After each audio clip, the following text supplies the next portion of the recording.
Halo, jumpa lagi dengan Beta Fabiola Kahena dalam Silo Podcast.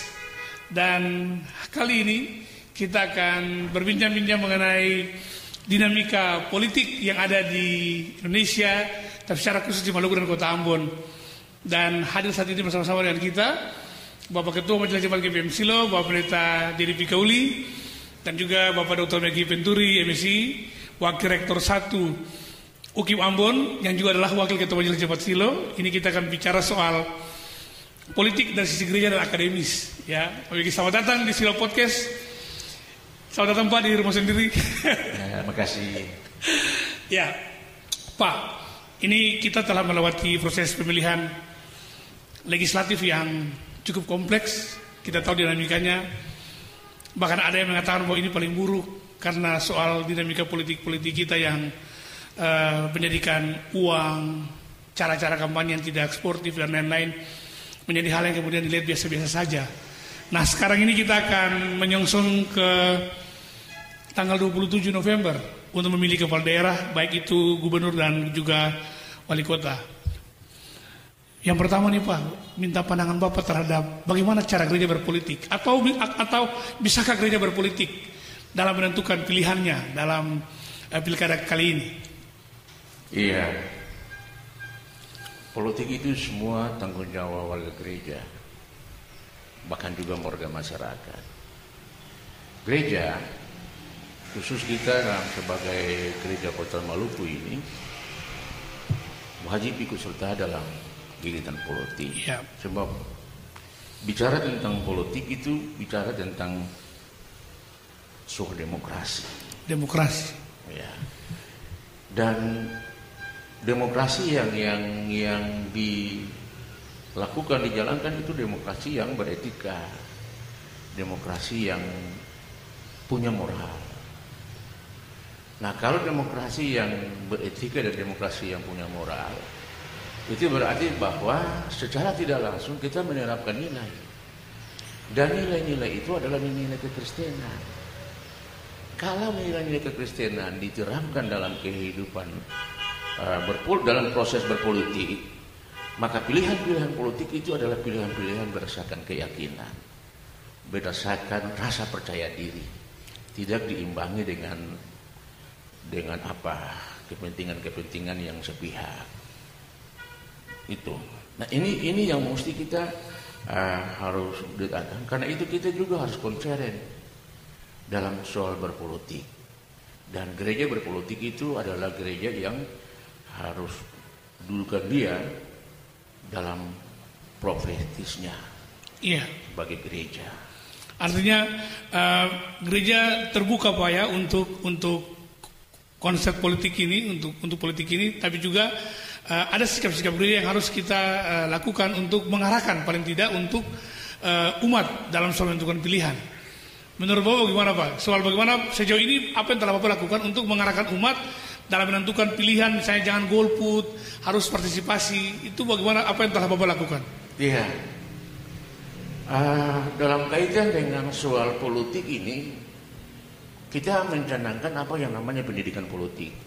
Pendidikan politik. Iya. Pendidikan politik ini dia tujuannya supaya bagi para pemilih yang notabene adalah masyarakat, dia bisa membedakan dalam pilihan-pilihan itu secara dapat guna, secara baik, kritis, dan juga secara positif. Nah, pilihan-pilihan ini yang tentunya mengarah kepada pilihan-pilihan secara benar. Kita tidak boleh terkontaminasi orang datang dengan hal ini, hal itu. Itu pilihan-pilihan tidak secara imani. Kalau pilihan-pilihan politik secara imani menunjukkan bahwa pilihan kita itu adalah pilihan yang berdasarkan hati nurani. Kalau kita pahami satu catatan, kalau kita memahami suara rakyat adalah suara Iya benar. Ya tuh, maka kita tidak boleh terkontaminasi dengan unsur-unsur duniawi yang lain. Betul, saya setuju Pak. Material yang lain. Iya. Suara hati kita adalah suara Tuhan. Jadi kalau suara rakyat, suara Tuhan, kita dibayar, berarti anggap saja Tuhan dibayar. Itu begitu, sudah itu kan Pak? situ, ya. Iya kan Pak? Kalau kita dibayar berarti Tuhan juga. Tuhan juga dibayar. Karena kita mau wakili suara Tuhan. Iya. Ya. Karena itu kan kita melanggar etika dalam proses. Betul, setuju Pak. Ya. Nah ini menarik ini Pak. Pak Meki dari sisi akademis ya Pak. Baik. Tadi Bapak Dedi bicara soal bagaimana kita menggunakan pilihan dengan hati nurani, minimal kita mengenalkan Tuhan dalam menentukan pilihan sehingga kita tidak salah. Nah, dinamika politik ini juga kita lihat kadang kita mengabaikan visi misi. Padahal sekarang ini dunianya sudah canggih. Tanpa ikut kampanye pun kita bisa lihat kan Pak Meki visi misinya bagaimana, arahnya kayak gimana. Nah, bagaimana Pak Meki melihat dinamika politik dari sisi akademis saat ini? Keterlibatan mahasiswa dan lain-lain bagaimana? Baik Pak Fabio, memang kita belajar dari proses pemilihan legislatif kemarin ya, yang tadi disampaikan ada banyak persoalan, ada masalah. Saya melihat ada 4 hal yang cukup urgent untuk dikritisi. Yang pertama dari sosial media. Sosial media. Iya, banyak kampanye hitam yang dilakukan lewat sosial media, menjelek-jelekan pasangan. Ya, salah satu kandidat tim kampanyenya menjelekkan pasangan yang lain atau calon kandidat yang lain. Ini pembelajaran politik yang keliru sebenarnya. Ya. Sebenarnya kalau kita dewasa berpolitik kan politik itu tidak salah. Kalau yang salah perilaku. Itu pelaku, iya. Pelaku yang menciptakan ruang untuk terjadinya konflik-konflik of interest di media sosial. Yang kedua juga terkait dengan intervensi kekuasaan atau orang yang punya pengaruh terhadap proses-proses itu yang juga harus dicegah. Dan yang ketiga soal intimidasi. Kalau kita melihat di kemarin, dan yang keempat ini soal politik uang. Ini yang. Tapi kalau kita bicara bagi pemilih pemula atau mahasiswa, ada 2 hal yang kita tekankan. Yang pertama tadi soal bagaimana bersosial media dengan baik. Iya. Dan yang kedua ini soal politik uang. Ya. Kalau yang kita lihat sekarang ada istilah kancing bayar. Iya. Ada istilah serangan fajar. Ya. Tadi kalau kita punya ketahanan moral yang baik ya sebagai warga negara, warga masyarakat, maka apapun tawarannya kita tidak akan tergoda. Ya. Kalau kita punya moral, etika politik yang baik, siapapun kandidat yang mau membayar atau menyuap, kita menolak. Itu yang mesti prinsip kita kepada mahasiswa atau calon pemilih, khusus pemilih pemula, menanamkan edukasi politik itu bahwa tidak bisa dibeli, suaranya itu tidak bisa dibeli oleh siapapun kandidatnya. Itu juga berkaitan dengan aturan kan. Kalau undang-undang pemilu itu, kalau kita menerima dan memberi, Undang-Undang Nomor 7 tahun 2017, ya kena sanksi 3 tahun penjara atau denda 36 juta. Nah ini mesti diedukasi kepada pemilih supaya mereka sadar dan takut sebenarnya, supaya kalau ada kandidat yang mau suap atau nyogok, mereka menolak karena diatur oleh itu. Jadi ada nyambung nih Bapak Dedi dari Pak Meki tadi, ternyata konsen kita sekarang harus bicara soal etika politik. Ternyata baik dari sisi gereja maupun dari sisi akademisi, termasuk sosial masyarakat. Ternyata etika politik sangat mempengaruhi kehidupan manusia. Apakah itu juga berpengaruh dari latar belakang pendidikan politik kita yang masih kurang Bapak Dedi atau bagaimana Pak? Iya. Itu masalah yang kita hadapi. Proses pendidikan politik itu terus kita lakukan. Iya. Supaya ada pendewasaan diri di dalam berpolitik dan khusus dalam pilihan-pilihan politik. Kalau kita menempatkan dia di dalam terang iman kita, maka pilihan-pilihan politik kita itu adalah pilihan-pilihan yang benar-benar tidak terbawa, terarus oleh unsur-unsur material, unsur-unsur kepentingan sesaat, tapi benar-benar terarah dan berkesinambungan. Walaupun pilihan-pilihan politik kita itu toh pada akhirnya dia tidak mencapai apa yang kita harapkan. Betul, kadang juga berbeda. Karena itu juga berbeda, sebab tidak mungkin pilihan kita semua jadi gitu. Iya, betul, Pak. Itu yang kita harapkan. Tapi minimal kita menanamkan supaya dalam berpolitik kita mengutamakan etika dengan baik. Apalagi dalam tanda kutip kita bicara dalam soal perspektif Kristen. Ya minimal kita mengenalkan Tuhan dan iman dalam menentukan setiap pilihan-pilihan kita. Ya, itu yang mesti kita letakkan dasar. Iya, Pak. Dalam pilihan-pilihan politik kita. Memang gereja dia berpolitik itu juga penting. Iya. Karena dia meletakkan dasar-dasar kebenaran, dasar-dasar keadilan. Betul. Dan harus semua dilakukan dengan penuh kasih.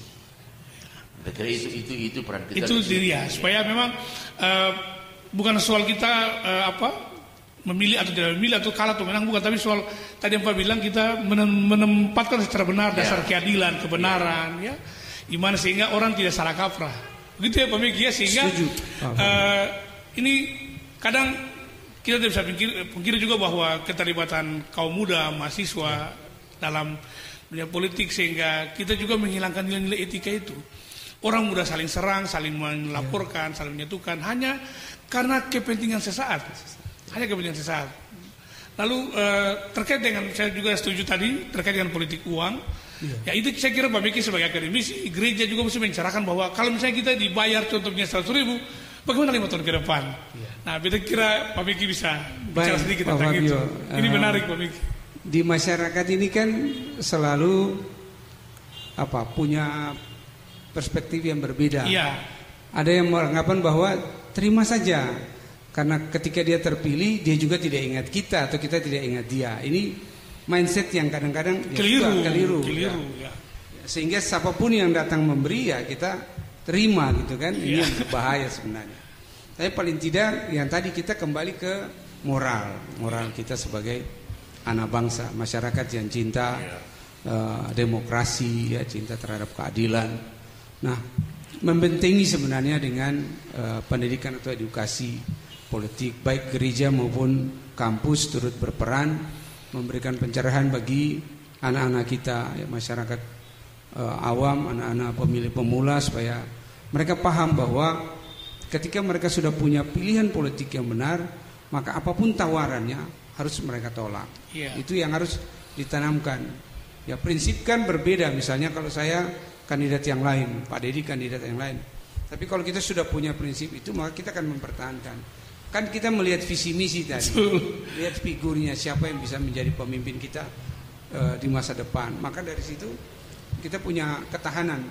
Siapapun mau memberi atau mau menyuap, kita tolak sebenarnya. Dan itu memang mesti ditanamkan. Dan memang ini berat Pak Dedi untuk kali ini karena Bapak Dedi akan berhadapan dengan konteks-konteks jemaat yang kemudian beragam. Dan ketemu saya bisa pungkiri bahwa adik kakak saya bakal lain. Tuh itu adik kakak saya bakal lain. Ketemu saya sana karena padahal ini sebenarnya ini bukan hal untuk ketemu harus sampai ke tingkat itu. Nah ini gereja pasti akan bukan sulit ya, harus benar-benar fokus kepada penguatan kapasitas warga gereja sehingga gereja tidak pecah karena tanggal 27 besok atau karena legislatif atau karena yang lain, tapi gereja harus terus berjalan dengan beriringan sama-sama dengan roda politik yang terus berjalan. Begitu Pak Penditi? Iya. Saya kira satu hal yang menarik bagi kita sebagai warga GPM adalah bahwa menjelang pelaksanaan pemilihan gubernur, pemilihan wali kota,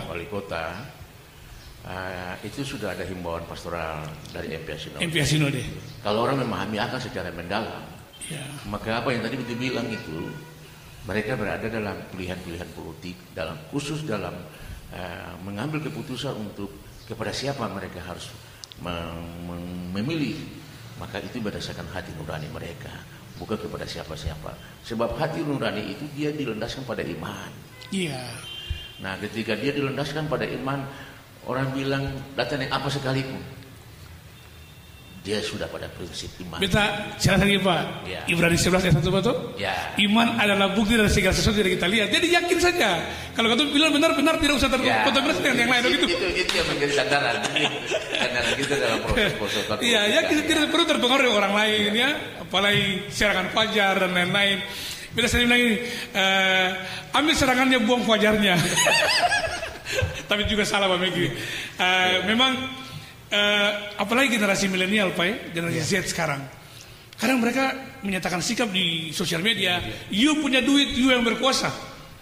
Itu kadang mereka terbuka sampai ke tingkat-tingkat itu. Dan beta kira semua tim sukses dia tahu kelemahan para pemilihan seperti apa. Nah, karena kita juga berhadapan dengan tim sukses, itu yang bermasalah, tuh Pak Beki. Iya. Kan tim sukses ini ada dua tim kalau berbeda Pak. Tim sukses dan tim yang sukses. Nah ini kemudian orang mengganggu sekali semua komponen masyarakat sampai ke bagian bawah. Kadang-kadang mereka sangat mempengaruhi. Nah bagaimana Pak melihat fenomena ini?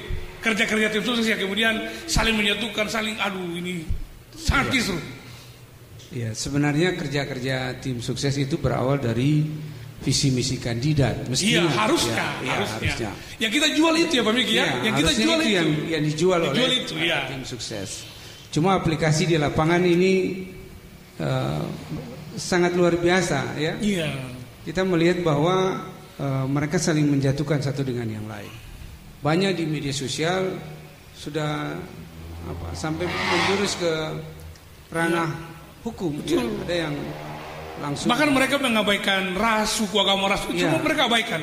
Yang penting tujuan mereka tercapai. Ya. Ini yang harus kembali kepada kandidatnya.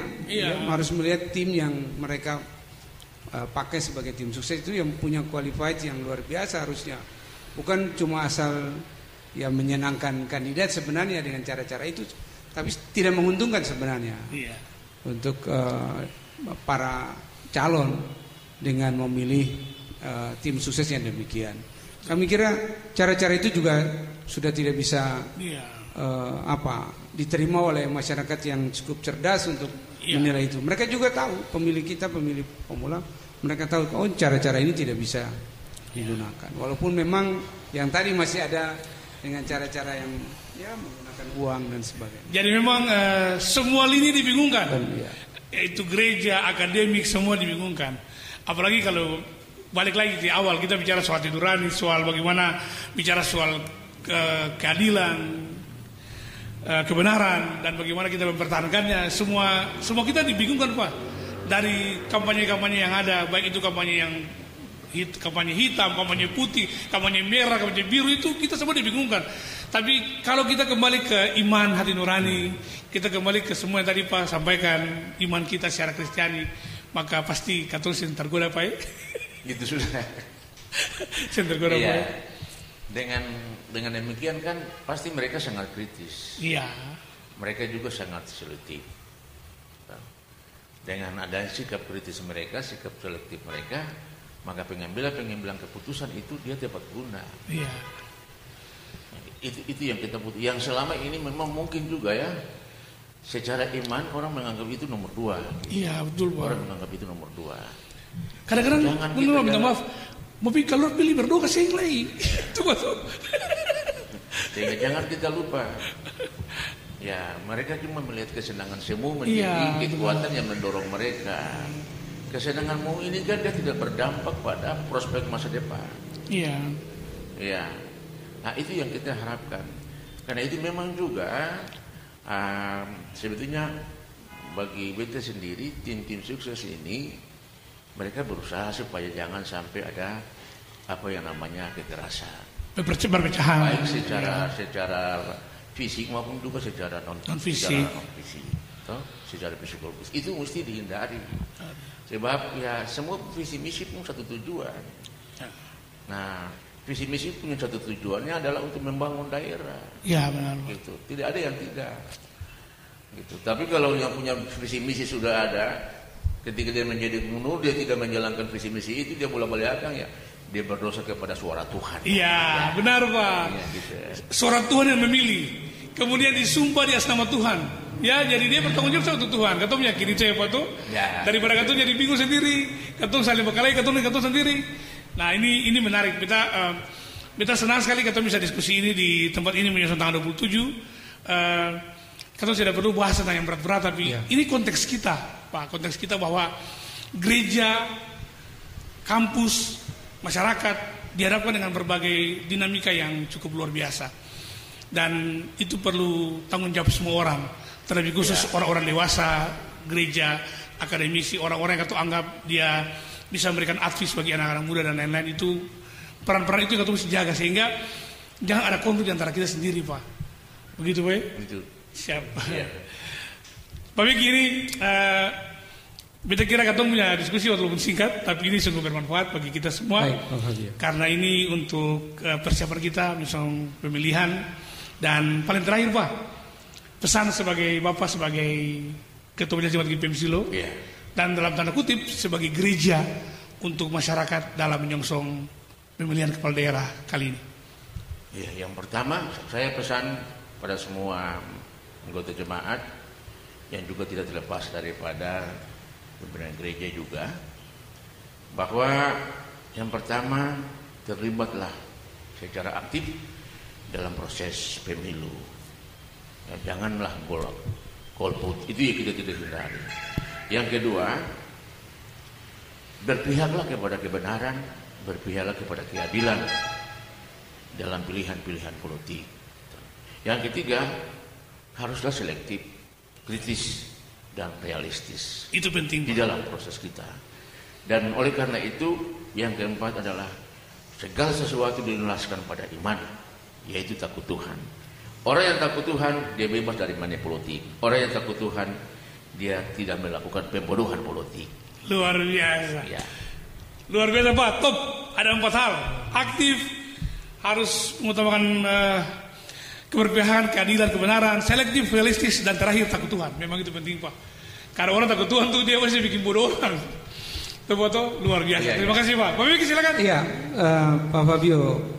Bagi saya teman-teman harus mempunyai hati nurani Iya.